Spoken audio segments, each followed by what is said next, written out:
Welcome back to MMA Unhinged. And joining me today is Jose "Shorty" Torres. Jose, how you doing, my man? I'm great, man. I'm alive. I can't complain. Been having some fun out here in Bahrain, and it's been a good time. It's been a good training camp. What about you? I'm good, but the focus is on you here. So, how are you feeling as we're a couple weeks out?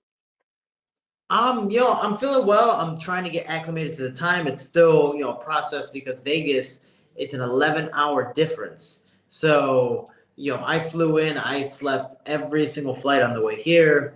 When I got in, I think I fell asleep at like 5 in the morning because my body was just like, it's morning, but there's no sun. And I got to do something about it. So every single day, I think I woke up at 2, then I woke up at 12. The other day, I woke up at, I think, 9:30. Today, I woke up at 8. So I'm slowly trying to get acclimated to the right time zone. And, you know, um, I'm also very busy here in Bahrain. Since Brave is from, this country, they have me doing this, they have me doing that, running around. So it's like I Yeah. got to be on my toes and ready for the stuff. But overall, man, I feel well. I feel very healthy. I feel very excited for the fight because it's 3 days away, or excuse me, 3 weeks away, or a little less than that now.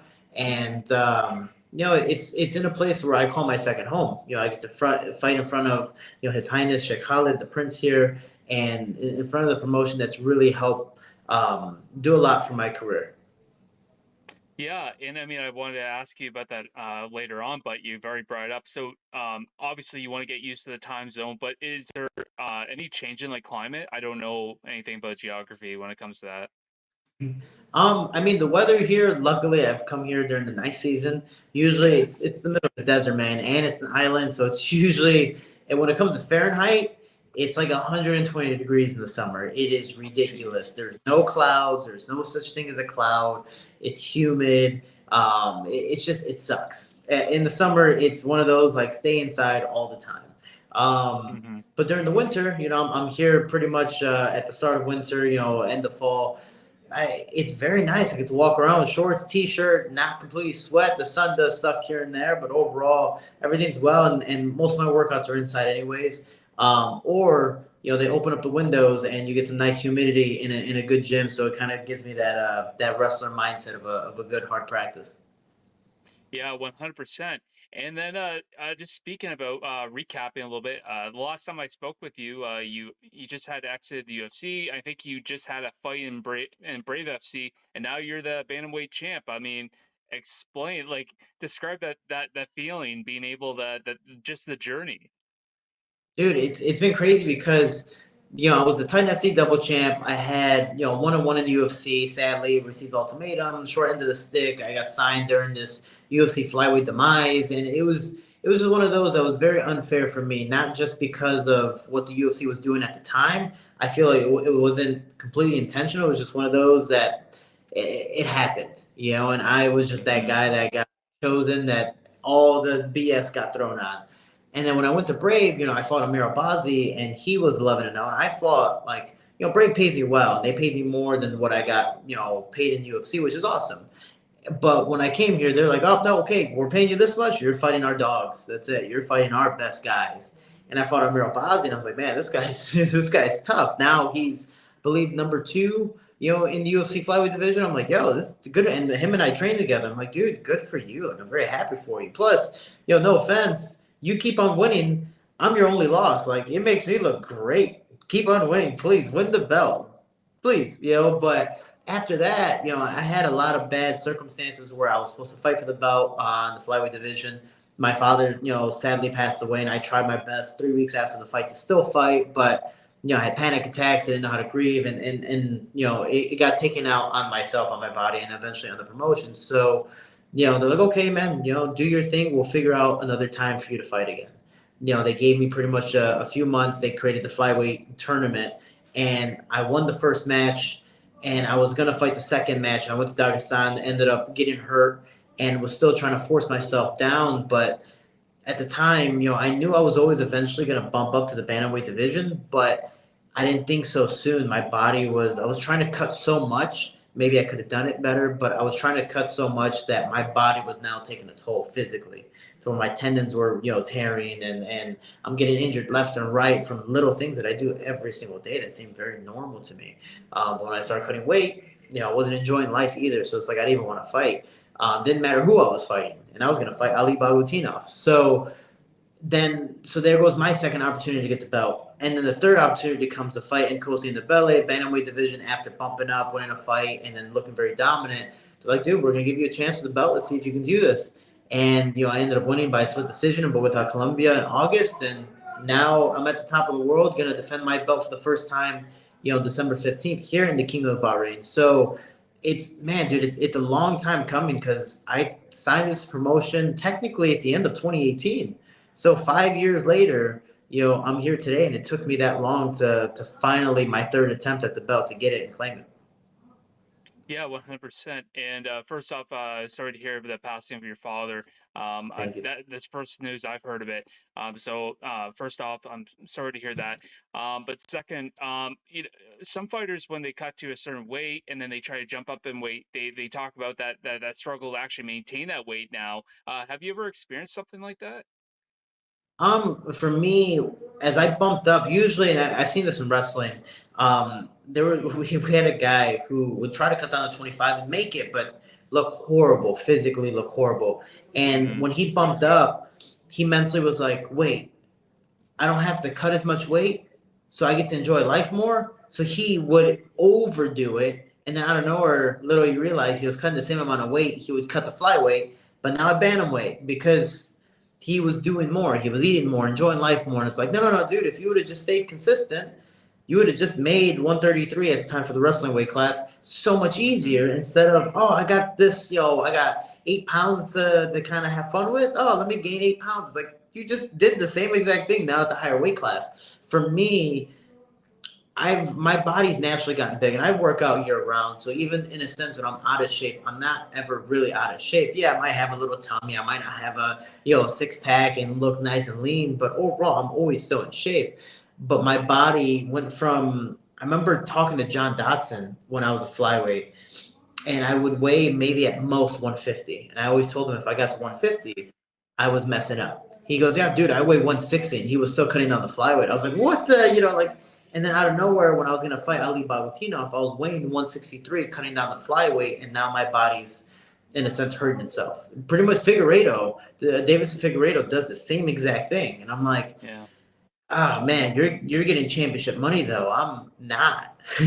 So I want a long career. Let me bump up. I'd rather be the small guy happy and having fun, be the Manny Pacquiao of any division, compared to being a sense the big guy at the small weight class, but not being able to use any of that size and power. So let me just bump up. And if I lose, hey, you're the better man compared to my one loss that I have.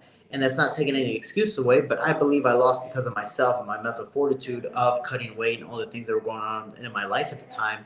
So I'm like, man, I lost not at my best. I lost at my worst. And I always will say woulda, shoulda, coulda. Compared to, man, I lost at my best. Dude, hey, you're the better man. You got me. It is what it is. And hopefully I beat you up next time. So for me, I wanted to bump up. And, look at me. I'm fighting guys for some reason that are all 6 feet tall.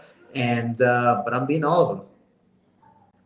Oh, well, 100%. You've said it all. I just want to ask real quick before we jump into your fight. After winning, a belt in another organization, you're winning a belt in this organization. Have any plans? Maybe once you retire, or you have like retirement plans in the future, obviously. But do you have any like plans to like put the belts on the wall, or have some kind of display in your house, or what? Or have you started? Oh, man. I've been doing sports since I was 4 years old, so I hate to say it like I'm not happy with what I've achieved in my life. But I have 8 world championships in MMA. I have multiple in kickboxing, Muay Thai. I have tons of medals in boxes. And when I was, coming up, I would keep everything in my trunk.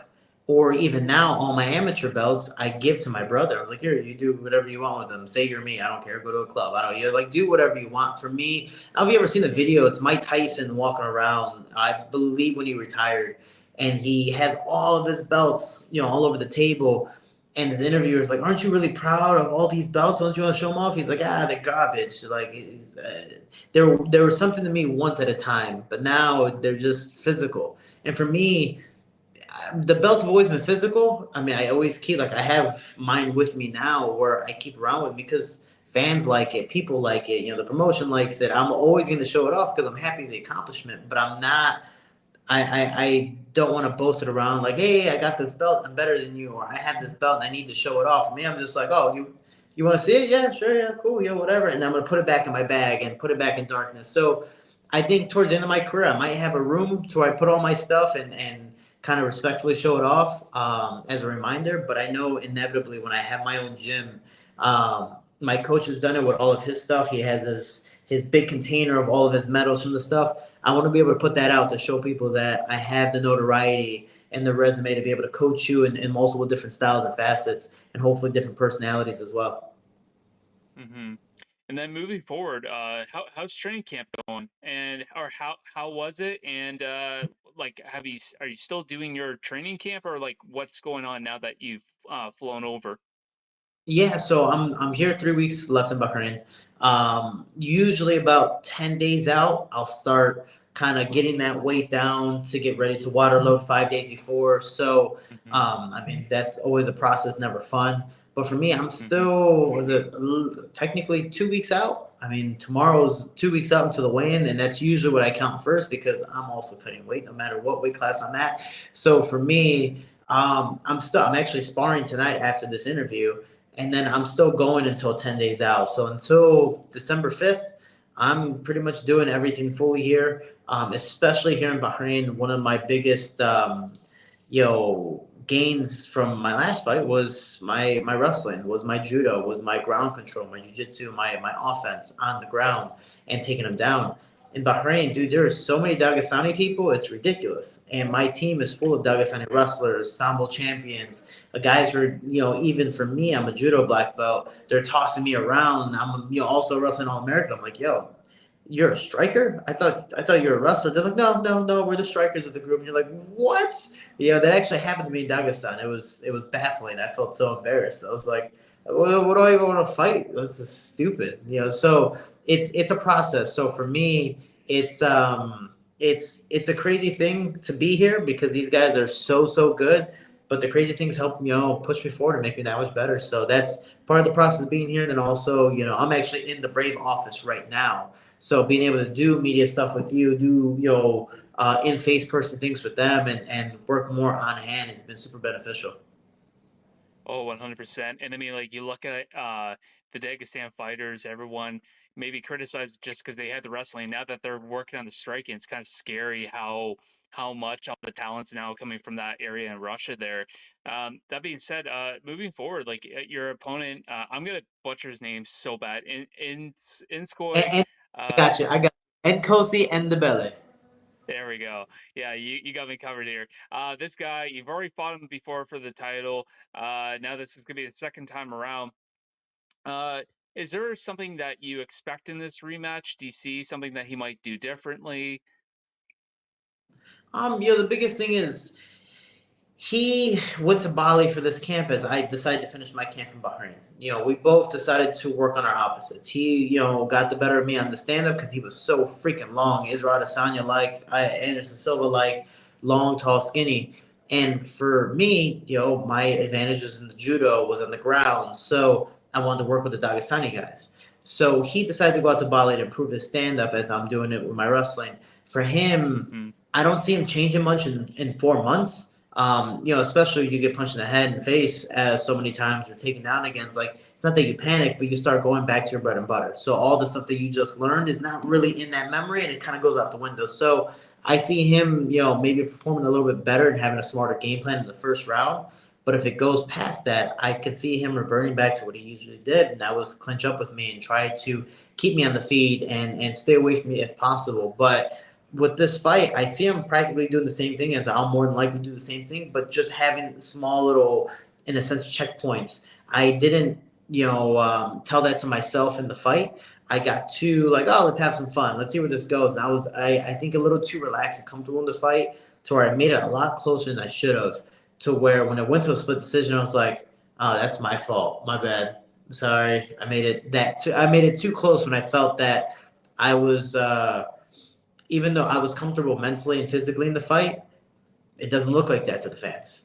and that was my problem. I should have been more explosive in many instances. So for me, it's creating those checkpoints of these are the things I need to accomplish and hit in the fight, so I can either um, faster, finish this fight a little bit faster, or get it done as soon as possible. So for me, I'm excited to see what he does, but I don't see much of a game plan being changed. And you know, your focus is always on the win and just the fight in general. But is there any part of you that feels that maybe you would like to get that maybe that quick finish or just that finish in general to kind of close that chapter on the rematch? I'm gonna have to. It is not just a mental thing, but it's also one of those. You have a person in a sense, and I don't really care about smack talk, but you have a person in a sense calling me fake champion when you lost. Sure, you're at the bottom of the mountain. I get it. I'd be upset if I lost too. But you call someone a fake champ, you get the honor to fight him again. And so for me, it's he's gonna have to show up that much harder. So I'm gonna have to retaliate in my own little way as possible. So for me, I think I was too merciful when I had the neck multiple times, and especially when I had the arm. In the fifth round, I had an arm bar where I'm like, yo, tap, please, because I don't want to break your arm. I know how long these injuries take. Like, I've had my multiple injuries. Trust me, tap. And I didn't break his arm, and he was able to get out. So for me, it's like I should have known from the start of the fight of how committed he was. Like kind of the Justin Gaethje Khabib style, where it's like I knew Gaethje wasn't going to tap or tap to an armbar, so I had to put him to sleep. For me, I'm gonna have to do the same thing, or if not, worse is worse. I'm sadly gonna have to break a limb. So I have to go out there and put a statement for myself. I have to put a statement out for Brave, and I have to put a statement out for Nkosi to go. No, there's a reason why I'm champion and walk around with the belt, and this is why. Excellent. And I know that now that you are already there, you know, you're gonna be there 3 weeks, and then with the fight that's together. So, do you have any plans to continue to stay in the area, or are you looking to go right back home to Chicago, or what's your plans? Um, I mean, for me, I've been gone from Chicago since I think like the beginning of October. So I'm definitely excited to go back home, spend time with my family. I didn't get to spend Thanksgiving at all. I was at the airport during Thanksgiving, so no meal, no Yeah. anything. Um, so for me, it's just being able to go home and spend at least for sure the week of Christmas. For people who know me, I am everywhere. I'm a nomad. Like people ask me, even Brave, Mohammed Shahid, we had a conversation yesterday. So he's like, "Where are you based out of?" I'm like, "Well, still technically Chicago. All my stuff's there, but I'm home maybe 2 months out of the whole year. I'm very like I might be in Thailand doing an event during New Year's. So literally the week Yeah. after Christmas, I might be gone. So I'll be home for a week, and then I might be gone again. And then I know July 13th, I'm more than likely to be back in either St. Louis or Vegas because I'm cornering a fighter because I have my own staple fighters that I corner and coach as well. And then I know in late or mid January to February, I'll be in Mexico City in Mexico because some of the fighters want help and they all believe they're going to make it to the UFC for their card in February, give or take if that's going to be even official. So Mhm. I'm everywhere. So for me, I would love to go home. That honestly is my personal vacation. I travel the world. I'm in Bahrain. I was in Colombia for my fight. I was as much as I love to see the sights and the views. It's not a vacation for me. I'm technically there for a work trip. So even though I have a friend, he's like, "So you going out? You doing this? You're in Bahrain for 3 weeks. You have time." I was like, "I know I have time, but there's also a reason why I'm here. I want to focus on my fight and I want to seclude myself on purpose, so I know the purpose of and the reason why I'm here." So doing this, and I'm excited to go home and relax a little bit, enjoy some family time, and definitely have some of my mother's great food. Yeah, and I wanted to talk about that. You know, because by the time you do the layovers with the traveling and everything, you're probably that's gonna add a day or two. And that's pretty much getting close to the to Christmas. So, do you plan on having a cheat meal right away, or are you just gonna savor it and you're gonna wait for the that big Christmas dinner? For me, I'm I'm usually pretty bad with like the cheat meals. Those are everyday meals to me. So Yeah. I I actually the bad thing, and it's something I got to control, especially for this fight too, is the last fight, and I think even the fight before this weigh in day, I was like, cool, let's eat whatever. So weighed in, and I would go try to have a small meal. And I'm like, that looks good. That looks good. Oh, that looks good too. I mean, I guess I technically can have a little piece, and I don't know I'm devouring Yeah. everything. It's like, dude, you still have to fight. So for me, I have to make sure I stay clean, up until after the fight. And then I'm actually going to be staying in Bahrain for, I believe, 2, 3 more days, just to be able to enjoy the country because For fun facts, for people who don't know, when I got signed to Cage Game in May, which is based out of here in Bahrain, I almost decided to move here. I was gonna just hang out by the military base that's right down the block from here and just be like, all right, cool, this is my new home. So every time I'm in Bahrain, like I already know where to go. I already know what to do. I have friends here. I have, in a sense, a second family here, and this is like a second home to me. So I want to be able to enjoy myself, especially for the food, because I'm like, yo, I can actually eat this time because I'm going to stay here for 2 days. Yeah, let me. And Mediterranean and Indian food, which is a huge staple here in Bahrain, is my number two like food. Those are like tied for number two. So I'm going to devour everything I possibly can. So when I'm on the flight, I'm in a coma and I could be perfectly fine by the time I get home. 100%, 100%. Well, listen, Jose, I know Braves keeping you busy here, and I know you got some training after that. So I just want to thank you for taking the time. I know you're really busy, and I know you got to focus on your fight here. So thanks again for taking the time, and it's been a pleasure talking with you. And just good luck on December 15th. I appreciate it, man. Thank you so much. I can't wait to talk to you again. It has been a while. I hope you're doing well. Hopefully, we get the time to interview you because, yo, you're important too. And, man, just thank you for everything. And I can't wait. And it's going to be December 15th. It's going to be my own Christmas present and still. My pleasure. And you take care, man. You as well, boss.